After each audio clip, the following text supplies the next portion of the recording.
لا الہ تیری شان یا وحدہ تو خیال و تجسس تو ہی آرزو اللہ۔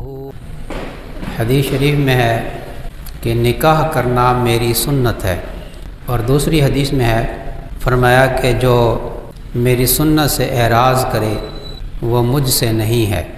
نکاح کے عنوان پر گفتگو چل رہی ہے۔ یہ سیزن ہے شادیوں کا، سردیوں کے موسم میں لوگ شادیاں کرتے ہیں، اس لیے اس عنوان پر گفتگو کو مناسب سمجھا اور ضروری سمجھا کہ ہم مسلمان ہیں، ہم اپنی حیثیت کو سمجھیں۔ شادی کا موقع ہو یا غمی کا موقع ہو، ہم یہ یاد رکھا کریں کہ ہم مسلمان ہیں، اور مسلمان وہ ہوتا ہے جو اللہ کو مانتا ہے، اللہ کے نبیوں کو مانتا ہے، اور اللہ کی مانتا ہے، اللہ کے نبی کی مانتا ہے۔ کو اور کی دونوں ضروری۔ تو دیکھنا یہ ہے، غور کرنے کی بات ہے کہ کیا ہم شادی بیاہوں میں اللہ کی اور اللہ کے نبی صلی اللہ علیہ وسلم کی مانتے ہیں یا نہیں مانتے۔ اللہ کو راضی کرنے کا موقع اللہ نے ہمیں ہماری زندگی میں دے دیا۔ ہمارا ہر سانس ایک موقع ہے، ایک مہلت ہے۔ اللہ نعمتیں دیتا ہے تو نعمتوں میں کیا کارگزاری ہم کرتے ہیں، اللہ کا شکر ادا کرتے ہیں، یا ہم اس نعمت کو اللہ کی نافرمانی میں استعمال کرتے ہیں۔ اللہ تعالیٰ یہ جانچتا ہے اور بندے کو آزماتا ہے، نعمتیں دے کر بھی اور نعمتیں چھین کر بھی، دونوں طریقے سے اللہ آزماتا ہے۔ نعمت نہ دے کر بھی، نعمت دے کر بھی۔ اور اللہ کی نعمتیں اتنی ہیں کہ ہم شمار کرنا چاہیں تو شمار نہیں کر سکتے۔ اور اللہ تعالیٰ نے دین کو آسان بنایا ہے، ہم نے نفس و شیطان کے مکر و فریب میں آ کر خود اپنے لیے دین کو مشکل کر لیا ہے۔ جیسے میں نے پچھلے 2 جمعوں میں بھی عرض کیا تھا کہ اللہ تعالیٰ شانو نے شادی کو بہت آسان کیا ہے۔ ہم نے اپنے معاشرے میں لوگ کیا کہیں گے اس چکر میں لوگوں کی دیکھا دیکھی ہم نے شریعت و سنت سے روگردانی کی ہے، اور اپنی خواہش کو پورا کرنے کے لیے ہم نے خود اس شادی بیاہ کو مشکل بنا لیا۔ نکاح جو ہے اتنی فضیلت ہے نکاح کی، ہم نے اس کو ایک خواہش نفس کو پورا کرنے کا ایک ذریعہ سمجھ لیا۔ ایک جائز خواہش پورا کرنے کا اللہ نے ایک طریقہ بتایا، ہم نے اس جائز خواہش کو پورا کرنے کی آڑ میں اور بہت ساری ناجائز خواہشات کو پورا کر کے اللہ کو ناراض کر لیا۔ نکاح سے انسان کے اندر حیا پیدا ہوتی ہے۔ نکاح نصف ایمان ہے۔ نکاح جس نے کیا ہو، شادی شدہ کی عبادت بھی غیر شادی شدہ کنوارے، غیر شادی شدہ کنوارا بھی ہوتا ہے، رنڈوا بھی ہوتا ہے۔ غیر شادی شدہ سے شادی شدہ کی عبادت بھی افضل ہے۔ اس کی آنکھوں میں حیا بھی آ جاتی ہے، اس کو ذمہ داری کا احساس بھی ہوتا ہے، اور اس شادی کے ذریعے سے اللہ تعالیٰ اولاد عطا فرماتا ہے۔ اب فرمایا کہ میں تمہاری اولاد کی کثرت سے قیامت کے دن دوسری امتوں کے سامنے فخر کروں گا۔ او کما قال علیہ الصلوۃ والسلام، نبی کریم صلی اللہ علیہ وسلم کی خواہش تھی کہ میری امت میں اضافہ ہو۔ تو یہ شادی ہی جو ہے، یہ نکاح جو ہے، یہی نبی کریم صلی اللہ علیہ وسلم کی امت میں اضافے کا ذریعہ ہے۔ تو نکاح کے بہت فائدے اور فضائل ہیں بیان کیے گئے، اور فرمایا کہ میاں بیوی جب آپس میں ہنسی مذاق کرتے ہیں، پیار محبت کی باتیں کرتے ہیں، تو فرمایا کہ یہ نفلی نماز اور نفلی روزے سے افضل ہے۔ جب میاں بیوی آپس میں ایک دوسرے کو دیکھ کر مسکراتے ہیں تو فرمایا حدیث شریف میں جس کا مفہوم ہے کہ اللہ تعالیٰ ان کو دونوں کو دیکھ کر مسکراتا ہے۔ فضائل ہیں۔ اور جو میاں بیوی آپس میں ملتے ہیں تو فرمایا اس کو بھی صدقے کا ثواب ملتا ہے۔ تو صحابہ کرام نے عرض کیا یا رسول اللہ صلی اللہ علیہ وسلم ہم تو اپنی ایک خواہش پوری کرتے ہیں، تو کیا اس پر بھی ثواب ہے؟ فرمایا کہ تم اس خواہش کو اگر غلط جگہ پہ استعمال کرو گے، غلط جگہ پر اس خواہش کو پورا کرو گے تو کیا گناہ نہیں ہوگا؟ عرض کیا رسول اللہ صلی اللہ علیہ وسلم بالکل گناہ ہوگا۔ فرمایا کہ اسی طرح جائز جگہ پر اس شہوت کو پورا کرنے سے اللہ تعالیٰ شانو اجر و ثواب عطا فرماتا ہے۔ تو فضائل ہیں نکاح کے، لیکن افسوس کے ساتھ کہنا پڑتا ہے کہ آج ہم نے ان سنتوں کو بھلا دیا، یہاں تک کہ شریعت نے میاں بیوی کے ملنے کے طریقے تک کو بتایا ہے۔ اب عمومی مجمع میں یہ گفتگو تو نہیں کی جا سکتی، لیکن شریعت نے یہ آداب بھی بیان کے فرمائے ہیں، جی ہاں، کہ جائز خواہش کو پورا کرنے کے کتنے ہم میں سے جن کو وہ دعا یاد ہے جب میاں بیوی آپس میں ملتے ہیں تو دل میں ایک دعا پڑھنی ہوتی ہے، اور اس کے پڑھنے سے اللہ تعالیٰ اولاد نیک عطا فرماتے ہیں، بے شرم اولاد نہیں ہوتی، ورنہ اولاد اگر ان چیزوں کے آداب کا خیال نہ رکھا جائے تو اولاد بھی بے شرم پیدا ہوتی ہے۔ اسلام نے تو بڑی باتیں بتائی ہیں، افسوس کہ ہم سیکھتے نہیں۔ کتنے نوجوان ہیں کہ جو یہ طریقے سیکھنے کے لیے غلط راستے اختیار کرتے ہیں، نیٹ کے ذریعے سے گندی فلمیں دیکھتے ہیں، جبکہ اسلام نے یہ طریقے بتائے ہیں۔ کبھی پڑھا اسلام کی کتابوں کے اندر جو مسنون طریقے ہیں، جو آداب بتائے گئے ہیں میاں بیوی کے ملنے کے، کیا وہ ہم نے پڑھے کبھی؟ ان باتوں کی طرف توجہ دلانے کے لیے میں یہ گفتگو کر رہا ہوں، لیکن کم قسمتی سے آج ہم نے اپنی شادی کو ایک گناہوں کا مجموعہ بنا لیا ہے، گناہ کبیرہ کا مجموعہ۔ کتنے گناہ ہم نے جمع کر لیے اس شادی بیاہ میں۔ میں نے پچھلے جمعے کچھ شادیوں کے واقعات بھی صحابہ کرام کے اور تابعین کے عرض کیے تھے، تاکہ ہمیں احساس ہو کہ مسلمانوں کی شادیاں کیسے ہوتی ہیں۔ آج تو ہم نے گناہوں کو جمع کر لیا اور پوری خواہشات اور عزم کر لیتے ہیں ہم کہ ہم نے تو یہ کرنا ہی کرنا ہے شادی میں کچھ ہو جائے۔ آج بڑے بزرگوں کا حیا بھی نہیں رہا۔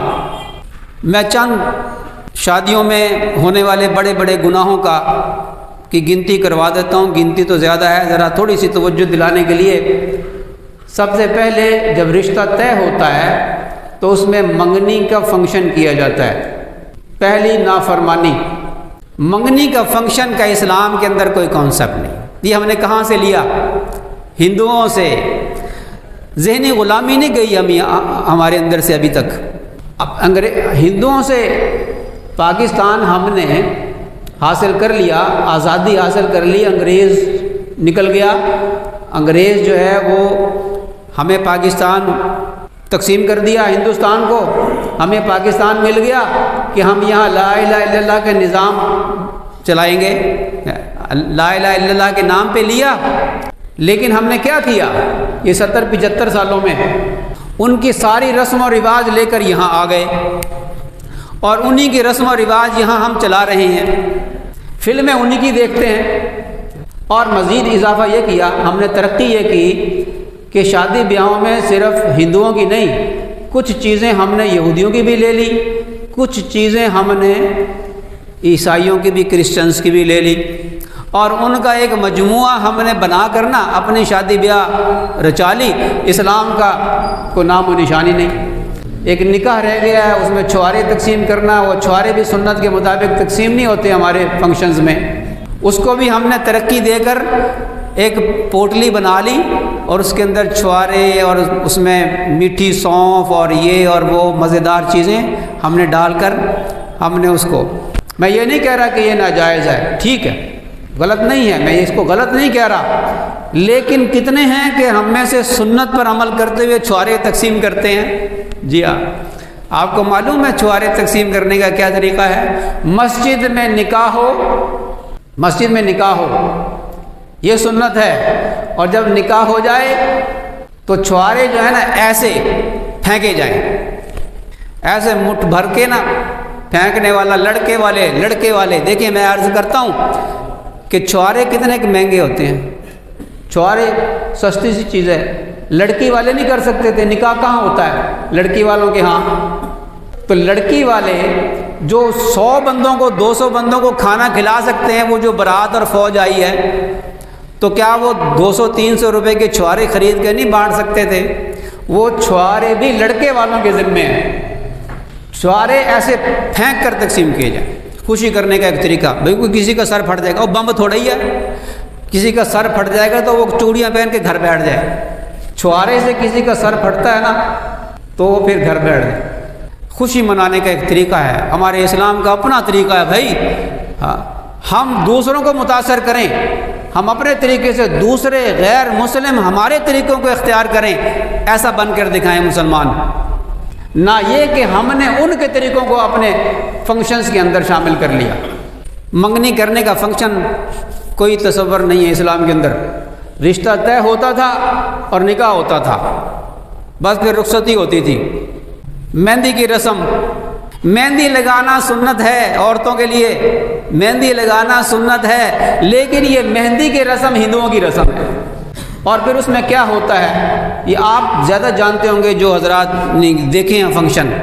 حضرت ربیعہ اسلمی رضی اللہ تعالیٰ عنہ ایک صحابی تھے، نبی کریم صلی اللہ علیہ وسلم کی بڑی خدمت کیا کرتے تھے۔ جیسے حضرت انس رضی اللہ تعالیٰ عنہ نے بہت خدمت کی 10 سال، تو یہ حضرت ربیعہ اسلمی رضی اللہ تعالیٰ عنہ بھی بہت خدمت کیا کرتے تھے، جوان تھے۔ تو ایک مرتبہ نبی کریم صلی اللہ علیہ وسلم فرمایا، ربیعہ تم شادی کیوں نہیں کرتے؟ تم شادی کرو گے؟ عرض کیا رسول اللہ صلی اللہ علیہ وسلم میرا ارادہ نہیں، میں آپ کی خدمت سے میں ہٹنا نہیں چاہتا، میں آپ سے دور نہیں ہونا چاہتا۔ آپ علیہ الصلوۃ والسلام خاموش ہو گئے۔ اگلی مرتبہ پھر فرمایا، ربیعہ تم شادی نہیں کرتے؟ یا رسول اللہ صلی اللہ علیہ وسلم میرا کوئی ارادہ نہیں شادی کرنے کا۔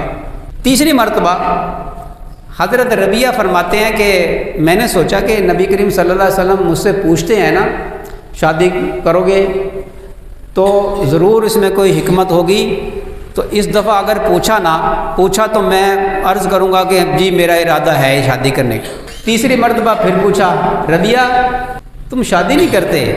یا رسول اللہ صلی اللہ علیہ وسلم میں شادی کروں گا، میری شادی کروا دیں کہیں آپ نے فرمایا کہ اچھا تم فلاں قبیلے والوں کے پاس جاؤ اور ان سے جا کر کہنا کہ مجھے رسول اللہ صلی اللہ علیہ وسلم نے بھیجا ہے فلاں عورت سے میرا نکاح کر دو۔